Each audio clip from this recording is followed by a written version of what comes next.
Tonight, our special transmission as supermodels Bella Hadid and Gigi Hadid donated $1 million to support Palestinian relief efforts.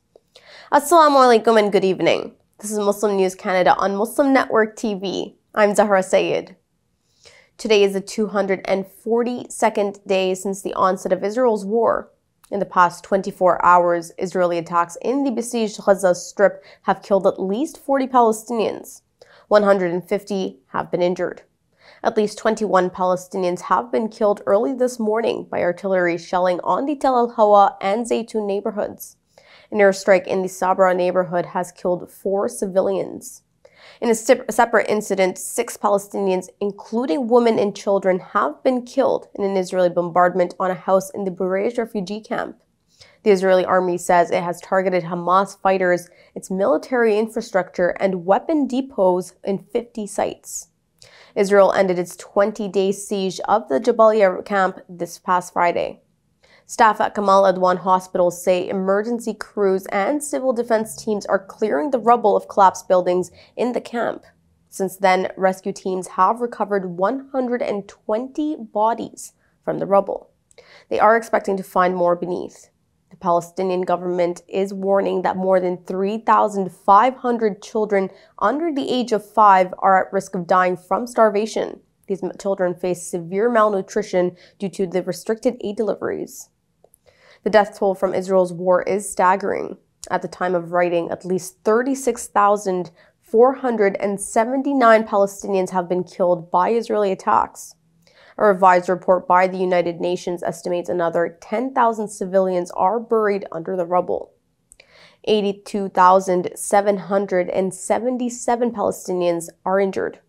Israel's death toll from Hamas's attacks stands at 1,139. The International Court of Justice has ordered Israel to halt its operations in Rafah, accusing Tel Aviv of genocide. Israeli Prime Minister Benjamin Netanyahu has accepted an invitation to speak before both houses of the United States Congress. He's expressed gratitude for the opportunity to present Israel's perspective of what he calls righteous war against perceived threats. The invitation has been extended by Senate Majority Leader Chuck Schumer, Senate Minority Leader Mitch McConnell, and House Minority Leader Hakeem Jeffries. The news comes as President Biden has proposed a ceasefire deal. The deal calls for the release of prisoners on both sides. Senator Bernie Sanders has declared a boycott. He calls Netanyahu a war criminal. 2 prominent far-right Israeli ministers have issued ultimatums to Prime Minister Benjamin Netanyahu. They vow to topple the government if Netanyahu accepts the proposed peace plan by President Biden. The ministers Bezalel Smotrich and Itamar Ben-Gvir adamantly reject the immediate ceasefire. They are demanding complete destruction of Hamas. National Security Minister Ben-Gvir calls Biden's deal as reckless and a victory for terrorism. He says accepting the deal will lead to security danger to Israel. Netanyahu does not fully endorse the plan and insists on achieving Israel's goals. Opposition leader Yair Lapid supports the proposal.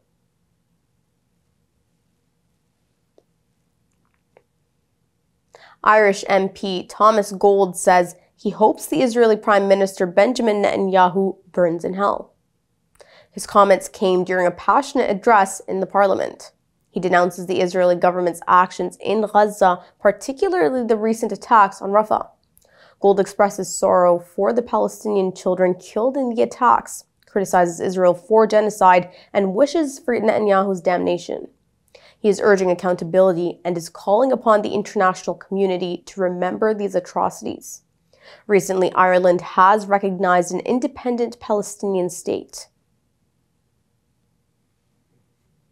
Students at the University of Queensland in Australia have voted to sever ties with weapons manufacturers and divest from Israel. The Student General meeting gathered 1,500 attendees. It was initiated by Students for Palestine.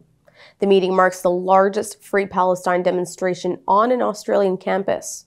The meeting met with resistance, including bomb threats. Despite this, the meeting proceeded. Motions were introduced, including cutting connections with companies supplying the Israeli military. All motions passed overwhelmingly. Following the meeting, there were chants of free Palestine and a march to the administration building.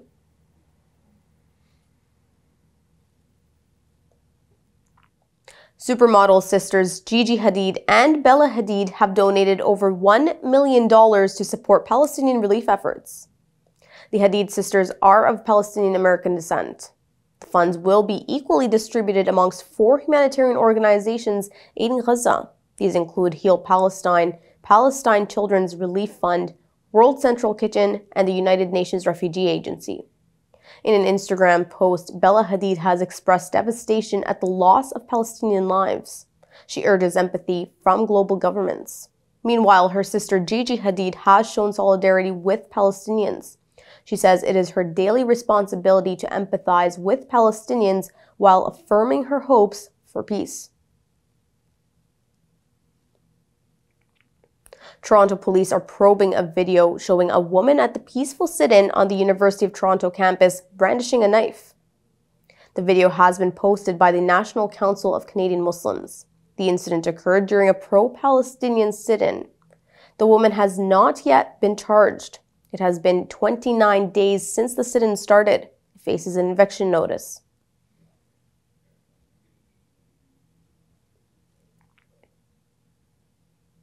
Video footage circulating social media shows a woman wearing a hijab being forcibly pushed to the ground while another woman is slapped by an assailant. The women were targeted at a protest for Palestinian rights in Ottawa.